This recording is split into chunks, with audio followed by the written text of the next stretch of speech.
Well, hello, third graders. We are going to read chapter 23 and 24. You guys are so close to the end. There's only 26 chapters in this book. So if you've been working hard to follow along and doing your best with all your questions, you are totally up to speed, and I'm sure you're feeling pretty good to know you're almost done.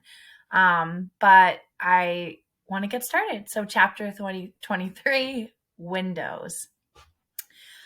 Some days, Bat was the first person to awake. It didn't happen often because Mom was a morning person.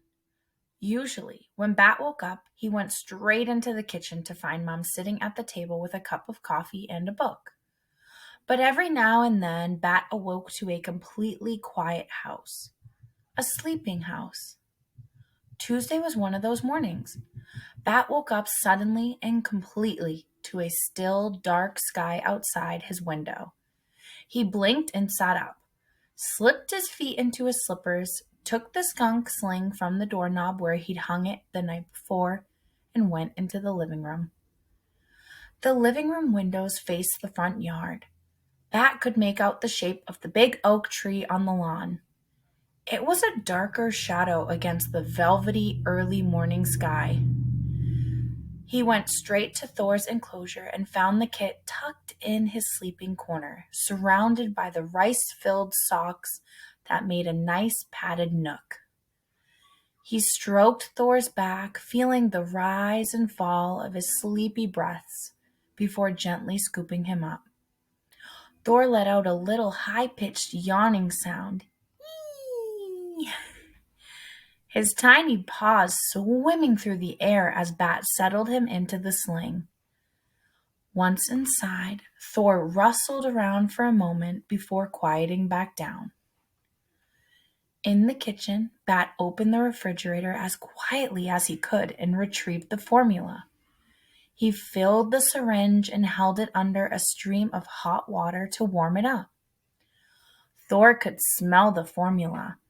Bat could tell because he wriggled around in his pouch.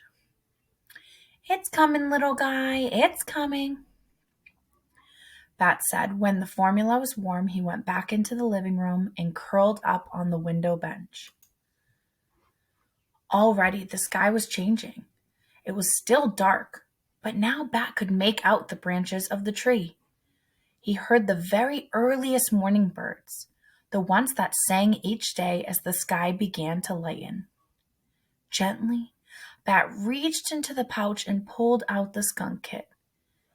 It was too dark to see clearly, but Bat didn't want to startle him by turning on a lamp, so he brought the syringe down to Thor's face and let the skunk find the tip by smell. As Thor had his breakfast, the sky turned violet and pink, then orangey red. The tree's trunk lightened from black to brown, and its leaves transformed to green. The first birds called louder, waking up their friends, and they became a chorus of song. Bat looked down to see if Thor had finished his formula and gasped in surprise. The two tight slits that had been closed since Mom first brought him home were open. Bat could see Thor's eyes. They were the darkest black Bat had ever seen. "Hey there," Bat cooed down at Thor. "Good morning, little kit." Thor kept licking at the tip of the syringe, but his quick pink tongue hesitated just a bit when Bat spoke. Maybe he was listening. Maybe he understood. Bat stroked back the soft black and white fuzz on Thor's little forehead. "I see you," he said. "Do you see me?" Mom emerged from her bedroom, tying the belt of her rope. "Bat," she said, "you're up early." "Mom," Bat said, "look, Thor's eyes are open." Mom came over to see. "Look at that," she said, resting her hand on the top of Bat's head and petting his hair, just as Bat stroked Thor. "His eyes are beautiful, Mom," Bat said. "Don't you think his eyes are beautiful?" Mom sat down on the window seat next to Bat. I think that's the first time I've ever heard you mention someone's eyes, she said. Most eyes are boring, Bat said, but Thor's eyes are amazing. Look! They are the color of outer space. They're open. Bat, Mom said. What color are my eyes? Brown, Bat answered, still staring at the skunk kit. Droplets of formula hung from little black and white hairs all around his mouth. Look at this picture. He's so cute. I want to zoom in a little. Oh, look at that baby. I wish I could hold a baby skunk. I bet you guys do too. He's kind of like a little kitten, but he's so cute. Look at his little tongue and all these visuals on here. So adorable. Let's keep reading. Nope, said Mom. They're hazel. This got Bat's attention. Really? He looked up and stared at Mom's face. Her eyes were golden brown with little flecks of green and yellow in them. They look like marbles, Bat said. I never noticed. Well, you never have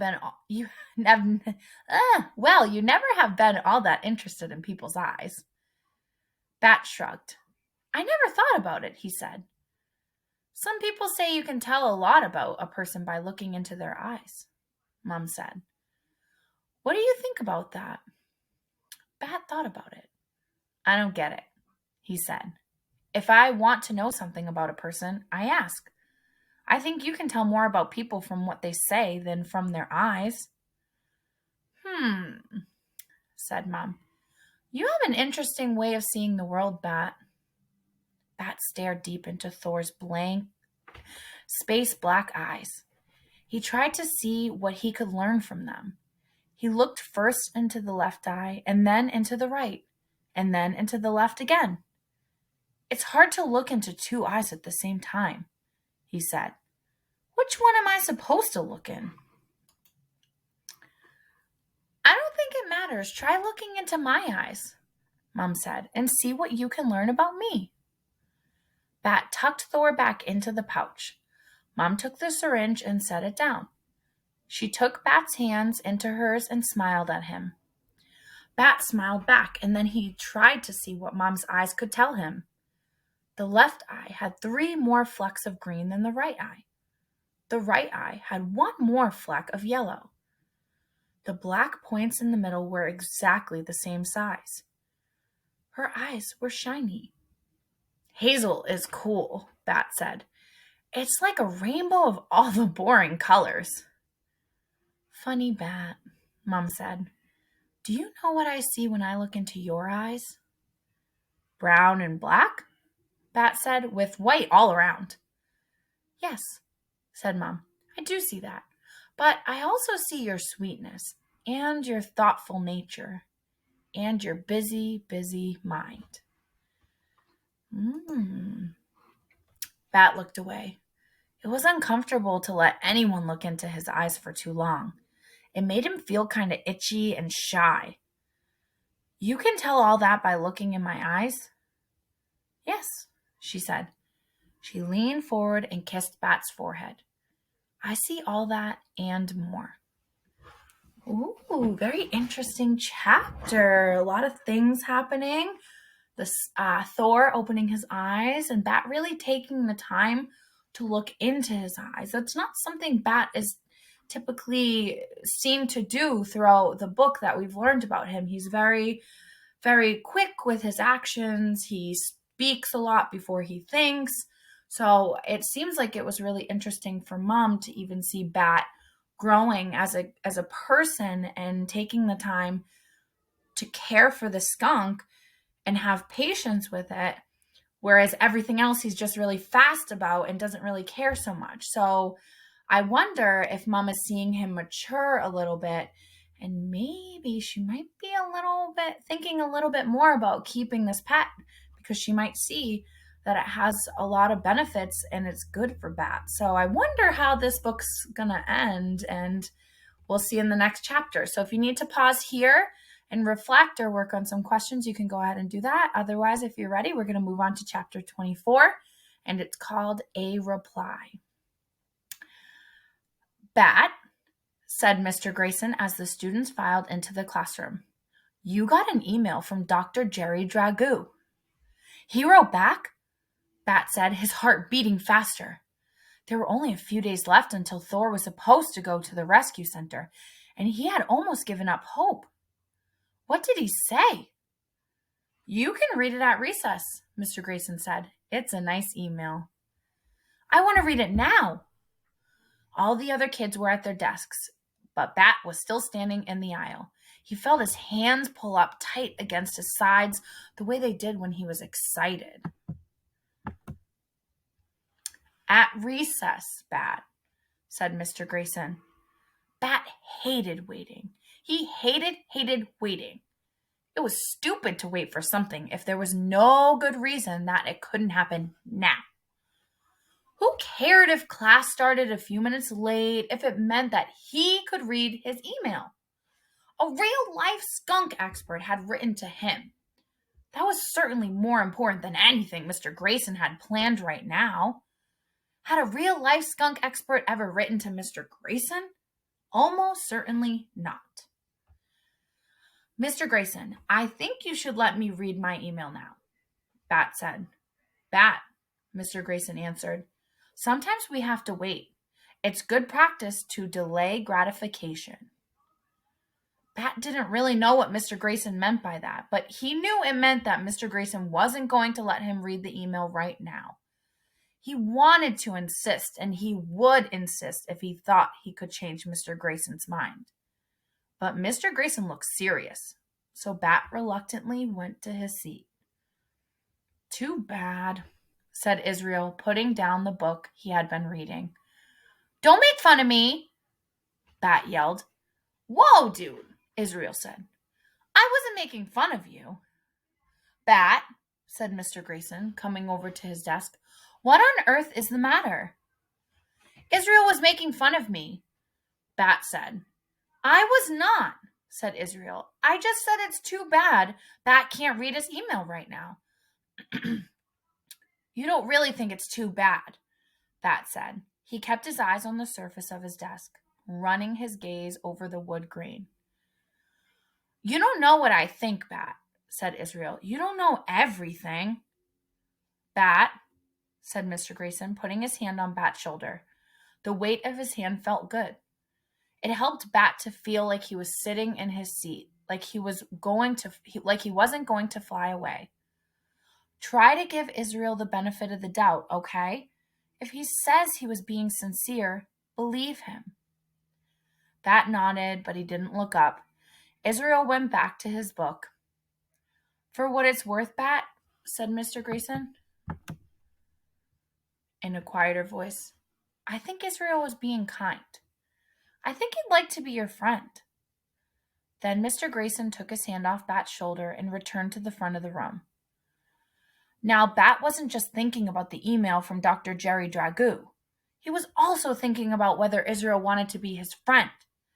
He thought about how Israel had asked him if he wanted to play Foursquare and how he had said hello outside the sugar shack. Then he thought about the other kids in the class looking at him right now. And he thought about Thor's eyes, and he thought about the windy day outside. It was too much to think about all at once, and his skin began to feel prickly and too tight. But he couldn't take off his skin, so instead he reached into his backpack for his earmuffs and slipped them on. The classroom noise around him faded, and Bat's skin calmed down. Bat looked at the clock above the classroom door. It was 8:55. Recess was at 10:15. That was exactly 1 hour and 20 minutes away. He could wait that long. He didn't like it, but he could do it. Time was a funny thing. Sometimes an hour and 20 minutes didn't feel very long at all. Like when Bat was watching YouTube videos about animals, and sometimes like when Dad was watching baseball on TV, an hour and 20 minutes felt like 20 years. But that day, the hour and 20 minutes between 8:55 and 10:15 felt like 20 baseball games.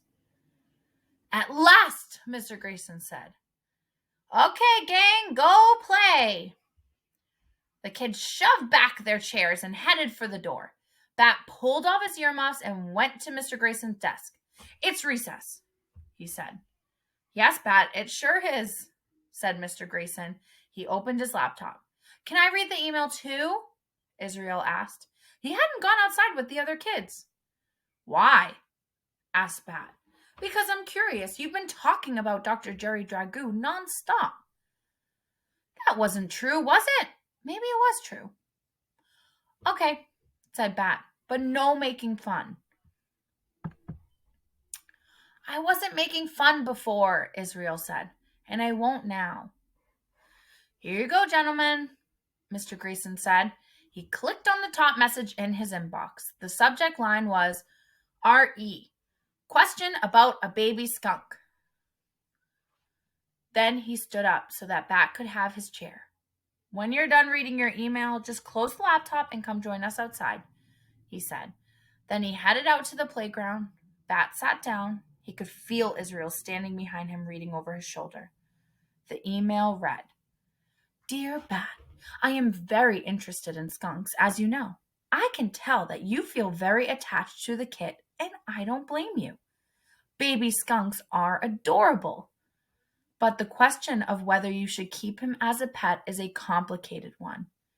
Even if your mom feels reasonably sure that he is disease-free. All pets require a huge commitment of time, energy, and usually money. Skunks are no different. In fact, keeping a skunk as a pet is much more challenging than keeping a dog or a cat. Skunks are not pets by nature. They are wild animals, and from my many years of experience, I can tell you that most people don't know what they are getting into. It's very easy to fall in love with a baby skunk, but it's difficult to truly be a good caretaker to a skunk. Most people would be better off with a dog. Still, this skunk kid has come into your life, and for at least the next few weeks, you and your mother must work to be the best caretakers you can be. Should you keep the kit? Should you give him to the rescue people? I don't know the answer because I don't know you and I don't know your kit. But it sounds like, for now, the kit is right where it needs to be, and I trust that you will take good care of it. Sincerely, Jerry Dragoo, Ph.D., Dragoo Institute for the Betterment of Skunks and Skunk Reputations. That's too bad, said Israel. What's too bad? Asked Bat. The skunk guy doesn't think you should keep the kit. That's not what he said Bat. Well, he didn't say that he'd tell your mom to keep him. He didn't say that skunks make good pets. That's true, said Bat. But he didn't say we shouldn't keep Thor either. He said that a good caretaker makes a good pet. So all I have to do is be the best caretaker in the world and convince my mom to let me keep raising him. I can do that.